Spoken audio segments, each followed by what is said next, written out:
Vikash Kalra paints with passion, and his passion is driven by a vision perhaps realized through life experiences. He has two ideals in his creative life: Pablo Picasso and Francis Newton Souza.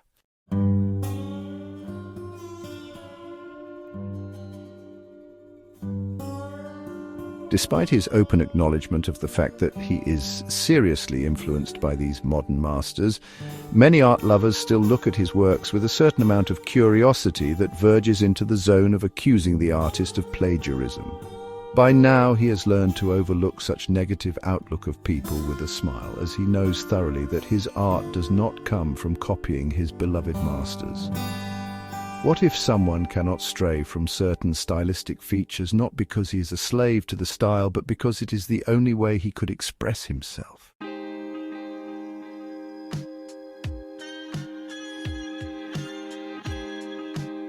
What if one artist is not gallivanting along the corridors of various styles and not indiscriminately adopting them to make a mark of his own?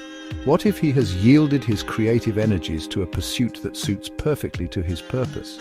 What if an artist does not want to do anything in visual art other than painting or sculpting using the feverish, expressionistic style of the above-mentioned modern masters? What if this artist has been consistent during the last 10 years, which is the total number of years of Kalra as a creative artist so far, and still wants to continue in the same vein, but with natural evolution of the works, which is not apparent to the untrained eyes, but is manifested before the careful onlookers? Then we should accept that artist with a heightened sensitivity and allow ourselves to see his works in a new light.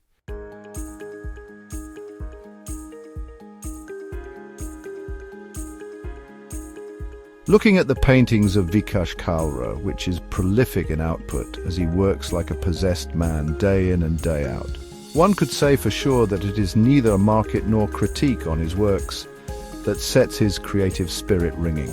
There is something that is beyond all the materialistic considerations that makes this artist to work through conducive and difficult times. Perhaps, in Kalra's own words, there is no time which is difficult for an artist.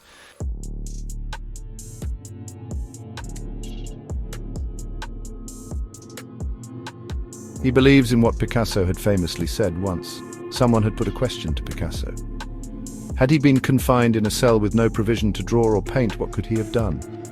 To which Picasso said he would have painted the walls of the jail with his tongue. This statement could be a fig of imagination on the part of the person who had recorded it, or it could be purely an undisputable truth. Whatever may be the case, the statement of Picasso contains a greater aspect of his approach towards art and life as an artist.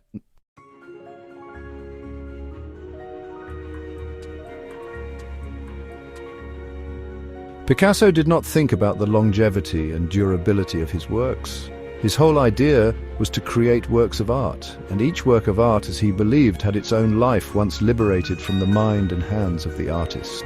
The perennial duty of the artist is to work irrespective of the materialistic gains that it could bring to him as it lives through or goes further in the art circuit, including the art market.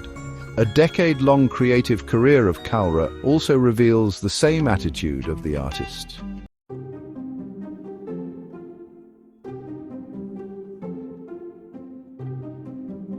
To understand Kalra's works, one has to have a general idea about this artist's life before he decided to become an artist around 10 years back. Born to a middle-class family in Delhi, Kalra was not a child prodigy. He never drew anything or never attempted painting his notebooks with the cheap color pencils that a child generally gets during the growing up years. Not being an exceptionally gifted student, Kalra scraped through his academic studies and obtained a degree in commerce from the Delhi University.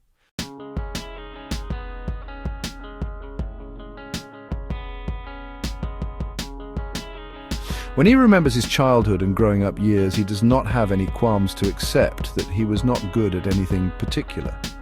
His father's untimely death had destabilized the financial prospectus of his family. That was one reason why he got involved in the distribution of newspapers. Not a grand job to do or a grand profession to boast of. Distributing newspapers was a shadow job for him, or to be precise, a job done by shadow people.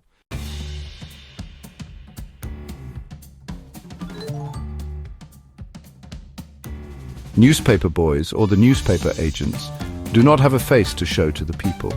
They gather themselves at certain key locations where the mini trucks from the newspaper printing factories unload their daily issues in bundles and sort them out for different localities. Kalra did this successfully along with his brothers and gained access to various business houses that wanted to distribute their pamphlets along with the dailies.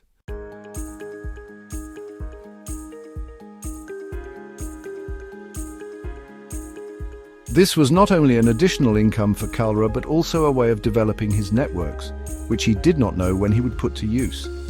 Kalra, in his previous avatar as a newspaper boy, was not planning to spend the rest of his life in a shadow profession.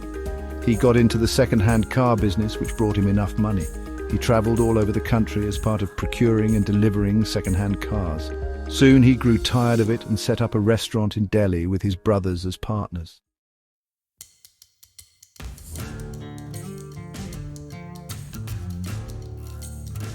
Success as a restaurant owner was not helping him much as something else was happening to him. Kalra sold his restaurant to someone else and moved on. In between, he put his fingers into property dealing. During all those years, he kept on recognizing the fact that each successful moment was supposed to be followed by a moment of failure. He saw money coming in bundles and disappearing without leaving a trace, rendering him a pauper in a few months' time.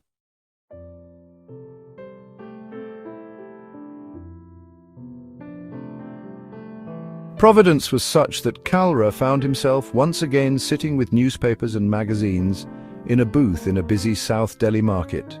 He had bought an unsuccessful second-hand bookshop with pavement rights from a failed businessman.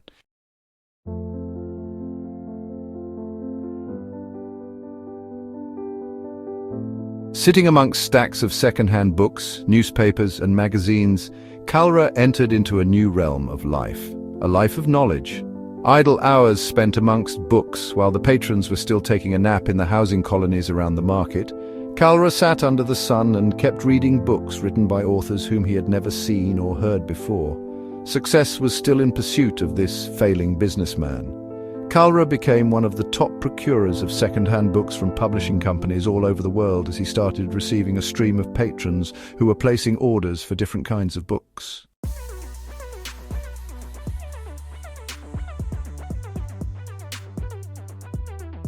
Today, if Kalra has a well-stocked library of art books at his home and studios, the reason is his sojourn in life as a pavement bookseller. Art would have been a remote thing for Kalra had it not been his chance encounter with a second-hand book on Picasso at his pavement bookstall.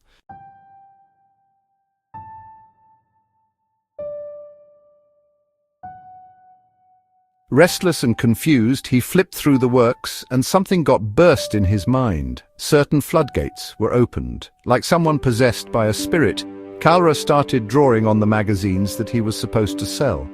His attention turned from selling books to drawing on those books and magazines. Nights and days passed in drawing, and within a week's time, Kalra had covered around 3,000 pages with his drawings.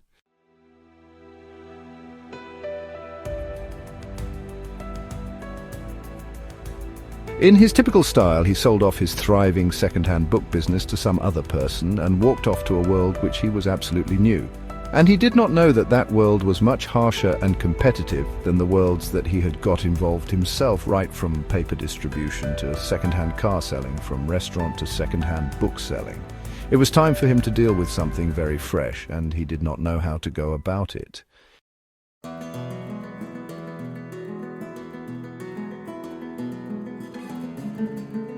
But there are some people in the world, if they don't find success in the existing methods of business operations, they would set up their own methods to gain success. In the case of art, Vikash did not have any new methods to success.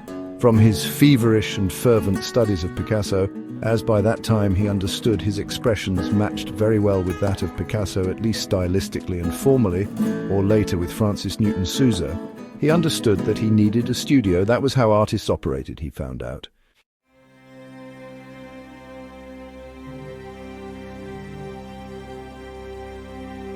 Kalra, unlike other artists in town, was financially stable, and he had a couple of flats at his disposal to convert into an art studio. Thus Kalra's journey as an artist began.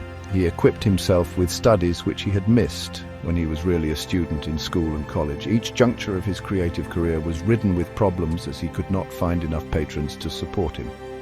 But his experience as a businessman came handy whenever he found a problem, and he had a few shows in the meanwhile.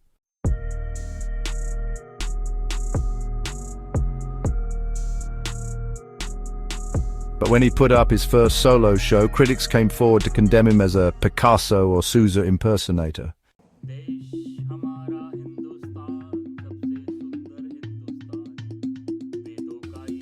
Any artist, at the face of such severe criticism, could have dropped the stylistic affinities with those masters then and there, but Kalra stuck to his guns, or rather, his brushes. Even today, he believes that he is a self-taught artist, and whenever he paints, he does not paint to create a Picasso or Souza, but a Kalra himself.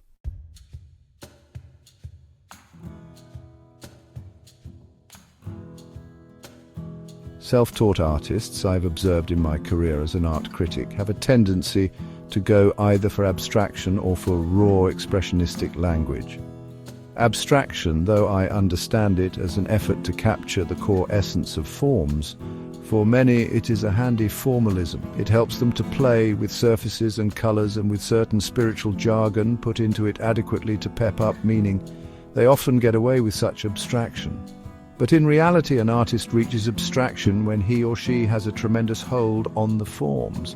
And this formal understanding of shapes and structures helps them to undo them and to go into the essence that functions as the basis of all structures.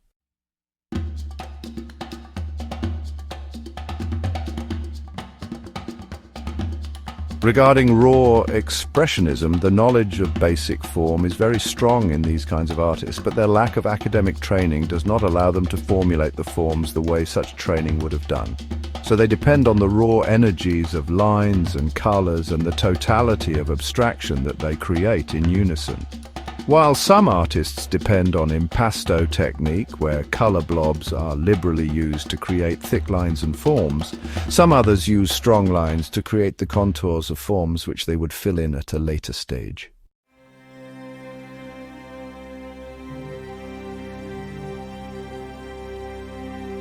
Kalra is self-taught, and he could have easily gone into abstraction, but as we know by now, Kalra's initiation into art happened through random drawings which he realized resembled those of Picasso and Souza.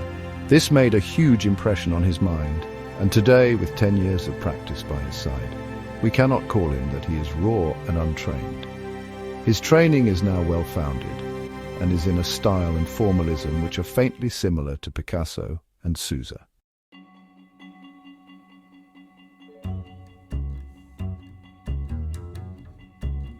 Kalra's works could be divided into 5 major categories: landscapes, faces, couples; female nudes, combination of human and animal forms. To understand these categories within which Kalra expresses himself, though there are no steadfast rules, one has to see primarily that the artist does not intend to represent anything, except for a few self-portraits that the artist has done. He has never tried to give any very semblance of his sitters, objects, scenes or spaces to the paintings.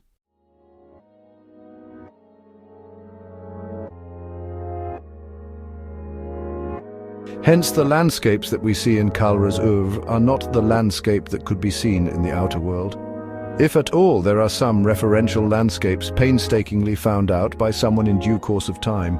The artist does not follow any rules to represent them in his works.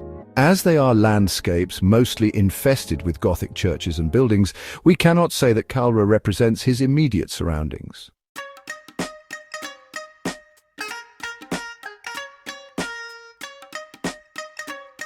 In my view, Kalra's landscapes are imaginary fields that he conjures up within his collective experience.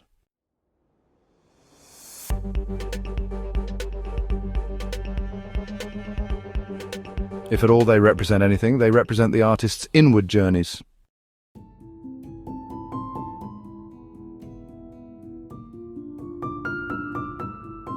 In the beginning of his creative career, Kalra, obsessed with the works of Picasso and Souza, had turned to human faces as a field that could well capture the emotions that were intensely felt by human beings. When a person feels something inside him, what his countenance expresses need not necessarily show the same intensity of that feeling.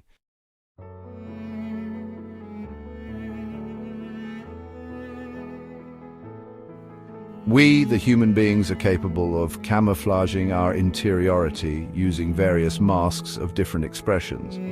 Kalra, in his multifaceted business career, had come across so many people who were benevolent on the one hand and ruthless on the other. He had seen faces of people that were apparently cherubic but had hidden devilish intentions. All these faces that we see in Kalra's works are his reflections on the faces that he has come across in his life.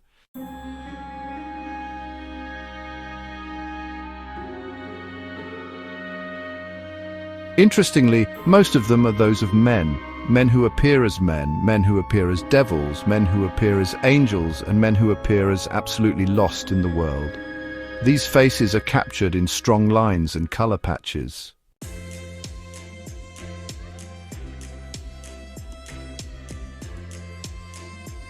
It is interesting to notice that he signs his paintings Vikash in bold letters, at times bigger and thicker than the contours of the work itself.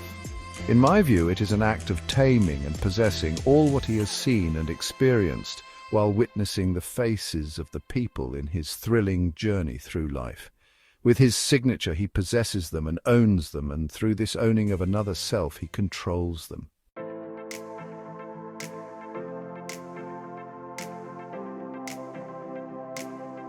Each face painting is a moment of reconciliation and an act of interiorizing of certain unpalatable experiences and transcending of the same.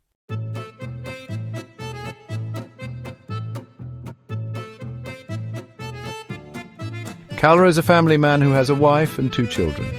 His idea of spending time with family is all about creating a happy atmosphere. As a music lover, he has a good collection of musical instruments procured from different parts of the country. Without any training, he plays them. The same philosophy that he lives in his paintings, of painting without knowing how to paint.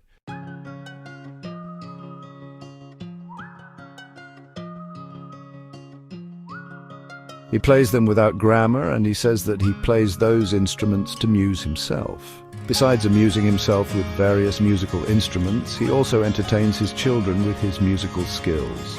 While the children play grammatical music, he plays without any grammar. Kalra, sitting at home as a satisfied young man with kids and wife playing music, would make a happy picture.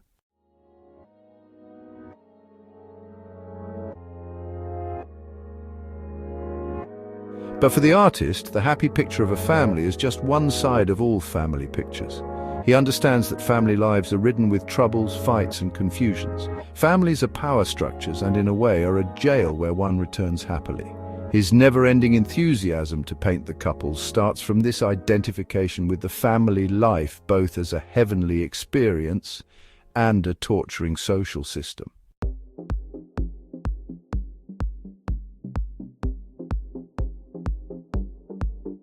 In each couple painting, he brings in a male and female conjoined by fate or by choice, but caught in a different set of rules that they were not expecting while the act of coming together was done initially. They look independent, defying the presence of the other in the same frame, but at the same time caught in a set of invisible rules and power relationships.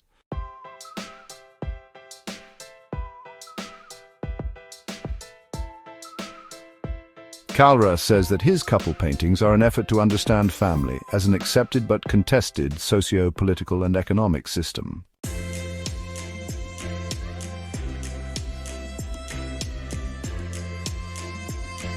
In one of my interviews with Kalra, he made a general statement which caught my imagination by force.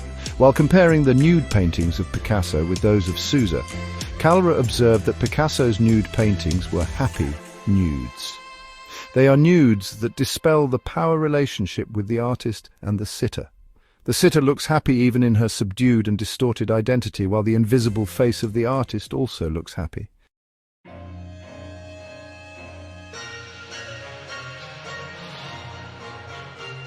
But when it comes to the nudes done by Souza, they look really agonized. Each nude seems to be writhing in pain, as if they were caught in a situation which they really did not want to be in. There is always a forcing of the artist palpable in them.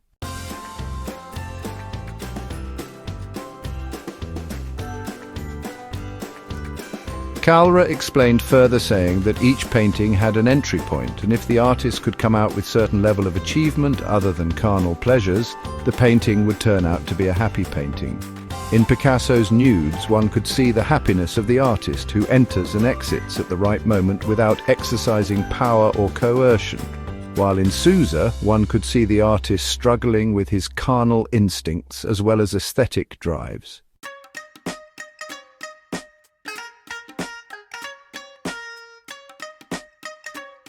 Though I do not take Kalra's views as art historical altruism, there is a grain of truth in his observation.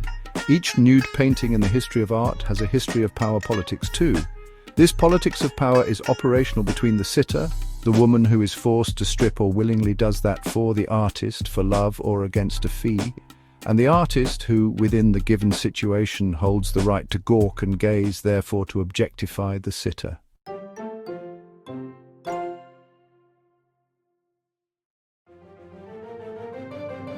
Kalra goes by Picasso when he does his female nude paintings.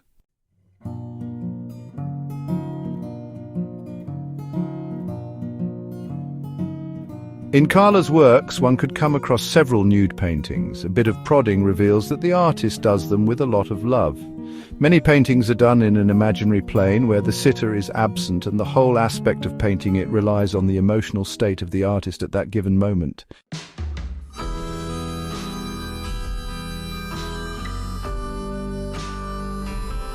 When an artist imagines a nude and paints it from his imagination, the politics of power could be premeditated. The nude could be done with a lot of care and tenderness, as it involves a sort of yearning and nostalgia, but when the nude is right in front of the artist, the man-woman relationship in an actual plane comes into play, though both the parties do not intentionally want to acknowledge it.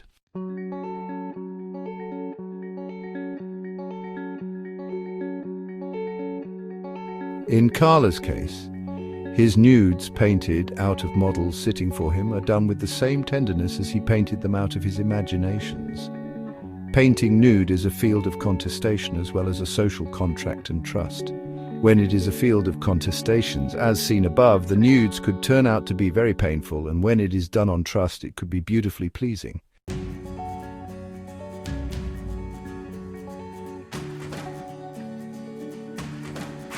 As Kalra's nudes do not represent any existing or imaginary woman, but they are the representations of the woman's idea in him and his responses to this idea, he confesses that he has even taken the liberty to paint the nudes a bit violently.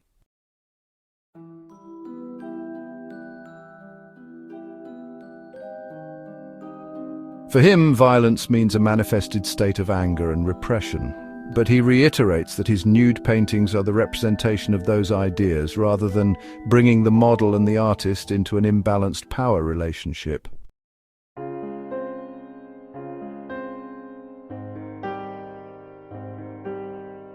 The combination images of human beings and animals are an interesting part of Kalra's paintings. When one sees a Last Supper painting, considering the history of the artist, it is easy to come to a conclusion that he is obviously inspired by Souza, who had done the theme Last Supper at various stages of his creative career.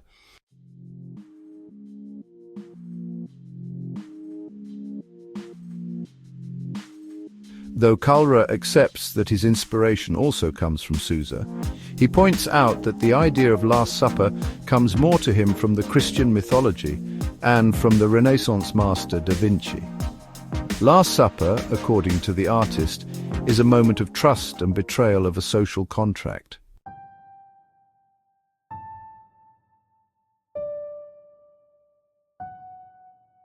Whether there is God or Son of God is present, as the central image, a communion of people on a dinner table, has a lot to do with trust.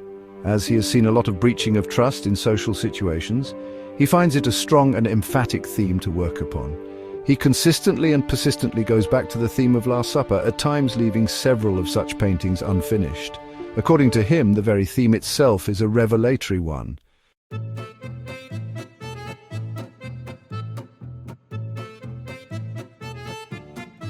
In his Last Supper theme paintings, Kalra replaces human beings with animals so that the painting itself becomes an allegory of human traits and characters. Though sarcasm and irony are hardly seen traits of this artist when he treats Last Supper, they surface as if a critique of human characters were there in him throughout.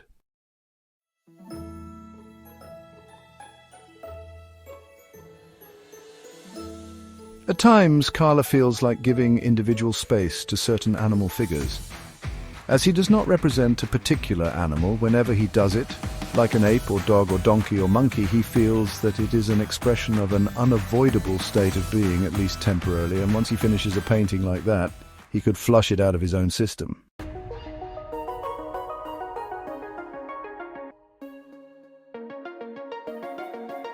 In the context of the present exhibition, it would be interesting to have a look at the sculptures of Kalra. Once again, his lack of training in sculpting comes handy here too. An idea of creating something in 3 dimensions led him to work on something with clay. It did not start off as making a sculpture, but as a simple play with form. Breaking news.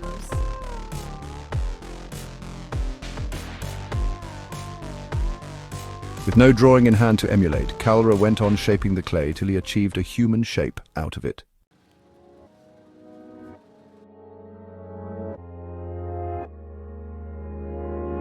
Experiments followed one after another, and today Kalra does sculptures regularly that show human beings rendered in an expressionist style. It is sure that while he was elongating the figures or giving them rugged skin textures, he was particularly thinking of Giacometti or Ram Kinkabaj. But the results show that Kalra is in the lineage of these 2 sculptors, who were equally possessed and obsessed by their creative energies.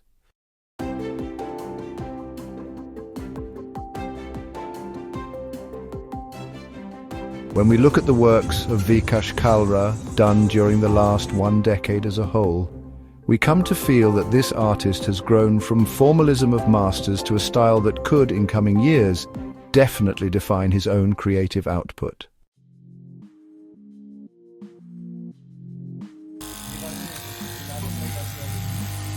What prompts me to cast my vote for him is his persistence in doing his works, his devotion to the history of art, and his perennial belief in human good. Lack of academic qualification could be a boon at times provided, if that does not make an artist fill his or her works with unnecessary meanings and make the work of art a beast of burden.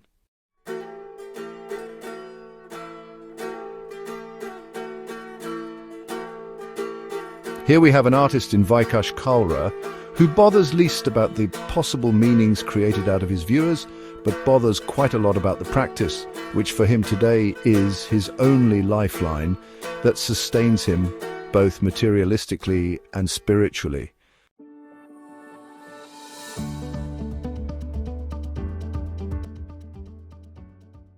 Johnny MLO